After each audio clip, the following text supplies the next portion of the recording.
After a nearly flawless convention in Chicago, Democrats are riding high. As Donald Trump watches his lead evaporate, both nationally and in the key battleground states, Politico reports he is, quote, finally recognizing he's at risk of losing the election unless he makes some changes. Well, there's no evidence of big changes coming from Trump, although after watching Harris's convention speech, he declared his administration would be, quote, great for women and their reproductive rights. That's quite a statement for a president who has also claimed credit for the repeal of Roe v. Wade. Trump may be struggling and Harris may be surging, but if we've learned anything this summer, it's that momentum can be fleeting, and virtually every presidential candidate gets a convention bounce, even the losers. Remember Michael Dukakis? After the 1988 Democratic Convention in Atlanta, he had a 17-point lead over George H.W. Bush in the Gallup poll. And then he went on to lose in an electoral landslide greater than any we have seen since. Trump has been trying to portray Kamala Harris as a left-wing radical. But so far, anyway, that hasn't stuck. And in Chicago, Harris's convention sounded a decidedly moderate tone. In her speech, Harris promised to be tough on crime, tough on the border, tough on Iran and China. And far from supporting the arms embargo many on the left had demanded, she promised to defend Israel. There was no talk of taking on big corporations or the ultra-wealthy. No promises of Medicare for all. Gone were many of the progressive positions. I like how we just assume that all of that is good for the election. Like, the presumption here is that by mainstream media, that was so solid of her. She did a phenomenal job of reacting to the Republican Party by showing that she is a moderate. This is dumb as it's dumb. It's just spin. You are stupid for believing this. This was my biggest fear with this campaign, as I repeated time and time and time again. It is the exact opposite of the momentum that they got with the Tim Walz pick. It is the exact opposite with the momentum that they got when Tim Walz started campaigning on behalf of the campaign. Republicans are going to call you radical, and then you're going to be like, no, I'm a moderate, I promise. Is the dumbest lie that the liberal media reiterates on a regular basis. You are stupid if you believe it. I'm sorry. Just remember that the media has the capacity to shape the narrative and make you feel like you came up with certain conclusions on your own, but you didn't actually come up with those conclusions on your own. You came up with it because you watched the media and they told you so. That's precisely why you were wrong when you were in here telling me that Joe Biden can't get swapped out, and I was right, because you watched the media and they told you in the beginning this was a bad idea. Your consent was manufactured. There are plenty of polls that show progressive policies are actually pretty reliable. There is plenty of evidence that shows that a progressive ballot measure as a standalone entity is one of the most successful initiatives in American politics. Progressive policies are very popular across the board. People want something to vote for. That's it. Stop listening to Republicans. Stop letting them lead the conversation. Stop retriangulating in an effort to defend yourself against them. You look weak. You lose out on the momentum. You lose out on your base of support. You can say you're not a communist all day, every day, forever, okay? They will still call you a communist. They say Nancy Pelosi is a communist. Stop cucking your own message. Just like not a single person in the United States of America believes that Donald Trump is actually going to protect women's reproductive rights.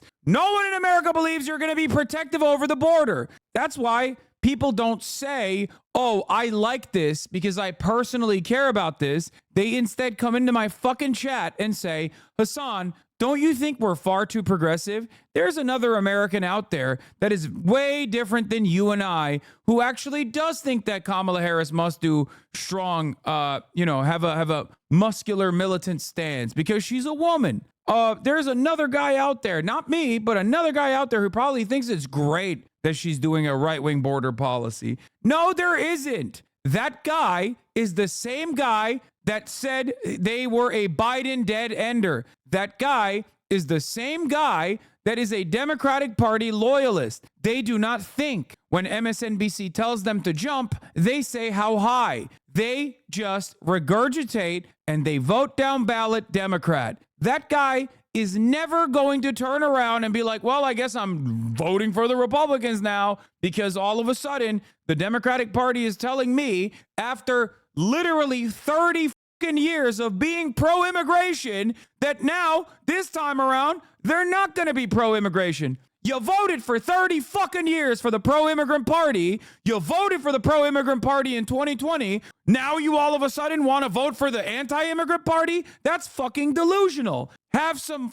fucking backbone and some conviction and stand on what you will do for the American people. That's it. Because that's what politics is. Politics is not about making this idiotic fucking calculation every goddamn 4 years of like, oh, the other side is far worse. The other side is far worse. Politics, for most people, is about what will you give me? And if neither party gives you anything, or even is even trying to captivate you and get your attention and get you to go out and vote, that's how you arrive at a plurality of voter eligible population that don't fucking vote. Voting is a difficult process. It's a confusing process. So you need to activate someone. You need to make them curious. You need to make them interested. You need to make them a loyal soldier for you. And the only way you can do that is not by constantly fucking chirping about how Republicans are fascists. Republicans are fascists. They are. We know. It's not us that you need to convince. If you want progressive voters to go out and vote for you, you need to suck progressive. You obviously don't care enough. You need to at least tell people who don't normally vote, if you want them to come out and vote for you, what you're going to do for them. And if you don't do that, then yeah, you're still going to have a plurality of people who do not vote. Kamala Harris herself took when she launched her first campaign to be the Democratic presidential nominee some 5 years ago. The Kamala Harris on the stage in Chicago seemed more eager to appeal to moderates and disaffected Republicans than the party's liberal activists. There is nobody better to ask than our next guest, Senator Bernie Sanders. All right, let me ask you about the convention. What was your take on the messaging from Kamala Harris in Chicago? Well, I think the energy coming out of that convention was very high. I think it's going to be a rough campaign. I think the vice president now has a very good chance to win it. She's certainly going to win the popular vote by millions of votes, and I think she has a great chance to win many of the battleground states, and I intend to do everything that I can to see that she wins. My own guess is, Jonathan, that I think people are growing tired and fatigued with Trump's consistent and outrageous lies. And I think no matter what people may think of Kamala Harris, I think they want stability in the White House. They want somebody who they can trust, and I think they understand that it's not the person that Donald Trump is. I want to play for you a few lines from her speech about her role, what her role would be as commander-in-chief. Take a listen. As commander-in-chief, I will ensure America always has the strongest, most lethal fighting force in the world. I will always stand up for Israel's right to defend itself. And I will always ensure Israel has the ability to defend itself. I will never hesitate to take whatever action is necessary to defend our forces. Bernie's so fucking cucked. There's no... Let's see what he says. I mean, that part of the speech is so... It is the worst, right? Not even the, like, Israel-Palestine part. Because obviously... That's a given. That's a given. That's a given. That's a given. That's a given. You know, ultra-Zionism. You already know how it is, okay? Democratic Party, Republican Party, they're aligned on this. Like, the fucking, we're going to have the most lethal military. Like, that is such an insane fucking point. Isn't lethality the point of the military? That's why they don't call the military the fucking murder department, okay? There's a reason why they call it the Defense Department. It used to be called the War Department. Why don't they call it that anymore? Because obviously, words are supposed to hide the fucking truth. So when you actually unshackle and unrestrict dog whistles and openly say what that fucking means, that means you're going to be even more right-wing than the average fucking Democrat. Hello? What is happening? I thought liberals were the ones who were super fucking primed to aesthetics and optics and shit. What happened? All of a sudden, you guys forgot? Optics matter? What happened? Now, I've been covering you for a long time. I've heard you talk about the need to cut the Pentagon's budget. Obviously, you've been an advocate of the arms embargo. Well, let me on just Israel. say, Jonathan, Yeah. in all due respect, the United States is now spending more than the next 10 nations combined on defense. If you hate NATO, why should America care about Palestine? Wait, what? The reason why I hate NATO is also the reason why I fucking hate what America's doing in Israel and allowing Israel to do to Palestine. What the fuck are you talking about? It's just another arm of imperialism. This doesn't mean that I'm pro-Russia by any means, by the way. Fuck the Russian government, okay? I'm Turkish, dude. Of course I don't like fucking NATO. I'm a Turkish leftist. Why the fuck would I like NATO? It literally created a fascist movement in the goddamn country. I agree with the vice president. We want the strongest defense in the world. But I do think enough is enough. You're seeing military contractors' profits soaring. And I think we can have the strongest defense in the world without spending $1 trillion a year. But what about the tone she struck there, though? Emphasizing the need to have the most lethal force, talking about being willing to take on Iran, and vowing to give Israel whatever it needs to defend itself. Well, look, what I happen to believe and what I try to point out, I try to make in my remarks, is that we have a nation today where 60% of our people are living paycheck to paycheck at a time when we have more income and wealth inequality than we have ever had in the history of this country. So I happen to believe it's important that we end the embarrassment of having the highest rate of childhood poverty of almost any major country on earth. That's why I'm delighted that she is talking about making the child tax credit, which lowered childhood poverty by 40% as a result of the American Rescue Plan. I happen to believe, and I hope she will support, expanding Social Security by lifting the cap on taxable income so we can increase Social Security benefits. I hope we can move toward expanding Medicare to cover hearing, dental, and vision. These are popular ideas. Every poll that's out there say that It's so funny that Bernie's like, hey, but remember like all these good policies that she should be running on? It's like, bro, you're right. Like it's good. Like I'm glad you're stumping for these good policies, but like she ain't running on it. That's the whole point. That's what's so frustrating about this is like Bernie's right. He was always right, and he's right here as well. Kamala Harris should drop all this fucking weird shit, trying to retriangulate her messaging to appear more moderate and focus on good policies that help people. That's it. That's what you're supposed to do as a politician. God, we are so cynical. The part of the problem with the Democratic Party's base of support, at least like the most loud parts of Democrats online, is that they constantly chirp and LARP as though they are DNC operatives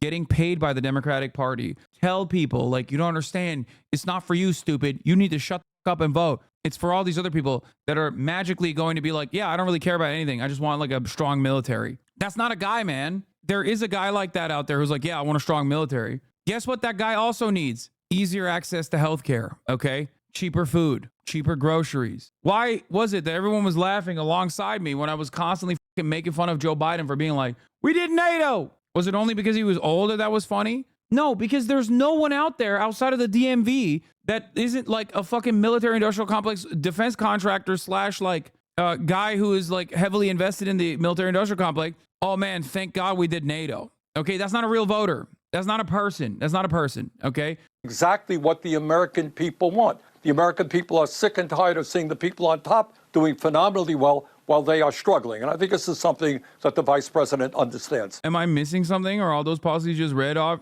she is running on? CTC tax changes, taxing business and rich people a lot more, lowering prices. Yes, she is running on them. I don't think people understand. I am worried and upset that that wasn't the main focus of her fucking acceptance speech, where she basically revealed herself to the broadest audience she's actually shown herself to thus far. I am mad that she spent time talking about the long dick of the law and the long dick of the American military instead of those things. She should be running on those things. She especially should not be running on the border because that's a losing argument anyway. And everyone in here since that speech keeps coming and coping and saying, oh, dude, you don't get it. She did this for some other guy, not you, not me, but for some other guy. There's a guy out there, I promise you, that wanted to hear these things. Otherwise, he would have thought she's not strong enough. People that look at her and go, that's a woman, she's not strong, are not going to be convinced by how fucking aggro she is about the military, dumbass. They think she's a woman and therefore incapable of leading. You know how you can get that person to come on board, though? Well, she's a woman, but at least she says she's going to make grocery prices cheaper. And I like that. So I'll overlook that reality and vote for the black woman. That's it. That's how politics works. It's that simple. And yet we play this fucking song and dance and make it so much more complicated. Immigration, when Harris ran for the Democratic nomination against you and others in 2020, she said she favored decriminalizing illegal border crossing. She even suggested she would be in favor of abolishing ICE. Now, of course, she's taking, at least rhetorically, a much tougher line on border security. Take a look at this, one of her very first ads as the presidential nominee. Kamala Harris has spent decades fighting violent crime. As a border state prosecutor, she took on drug cartels and jailed gang members for smuggling weapons and drugs across the border. As vice president, she backed the toughest border control bill in decades. And as president, she will hire thousands more border agents and crack down on fentanyl and human trafficking. Fixing the border is tough. So is Kamala Harris. What do you make of her transformation on this issue? Well, I don't think it's a question of transformation. We have a crisis at the border. We've got to make sure the fentanyl does not get into this country. We have to crack down on illegal immigration. But what we need is comprehensive immigration reform. I mean, you got God knows how many young people in this country. You can't get one goddamn Democrat to be reasonable about this. It's so crazy. I will never stop being stubborn on this issue, okay? Just like the crime shit, okay? It's a panic completely concocted by right-wing reactionary sentiments. It is not born out of real, genuine concern. It's not born out of like a real examination. It's not born out of a real examination of the data. It is just completely made up, and we're just running with it. And not only are we running with it, but we're bouldering towards fascism. The result of DACA, who deserve to gain citizenship. We need skilled workers, and we need workers in this country. A lot of labor shortages all over America where immigrants can play an important role. So keeping people from illegally entering the country obviously is the right thing to do. But we need comprehensive immigration reform, and I suspect that is what the vice president supports. But if you take a look at that ad, one thing that I found striking is if you look, and I think we have the images here, there are at least 3 points in that ad that show the border wall, Donald Trump's border wall. Is it now the position of the Democrats that they favor the border wall? Well, you can ask the Harris campaign about that ad. That's the first that I've seen it. Bottom line is I think there's wide recognition in this country, and we've had some success. I think the number of illegal immigrants coming in recently.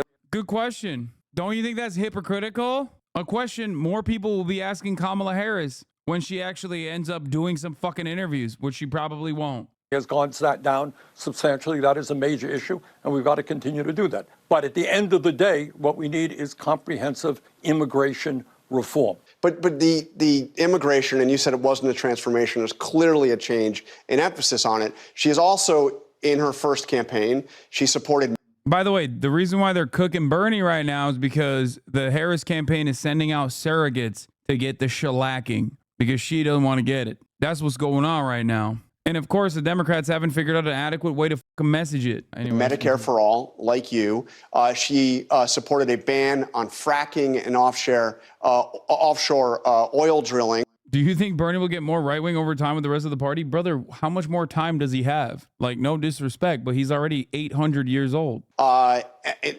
These are clearly new positions now that she's taking. You know, Jonathan, why is that? Let me just say this. Yeah. You go out and you do a poll, as I have done, and you ask the American people whether or not health care is a human right. Yeah, by the way, this interview with Bernie is showing how vulnerable Kamala is because there's no way her surrogates are going to be able to defend her coherently. If only there was someone who just kept saying, hey, Kamala Harris, drop this border shit. Never talk about it again. Let's just move. Let's make bygones be bygones. Let's make believe that like you're totally a separate person because they are going to cook your ass alive now that you're fucking pro building a goddamn wall. Okay? The thing is, Republicans are reactionary, which means they're easy to fucking manipulate. They have to react to whatever proposal you put out there. So if you don't fucking put out any proposals, then they're going to fucking move the conversation more and more to the right. You can never let them dominate the conversation.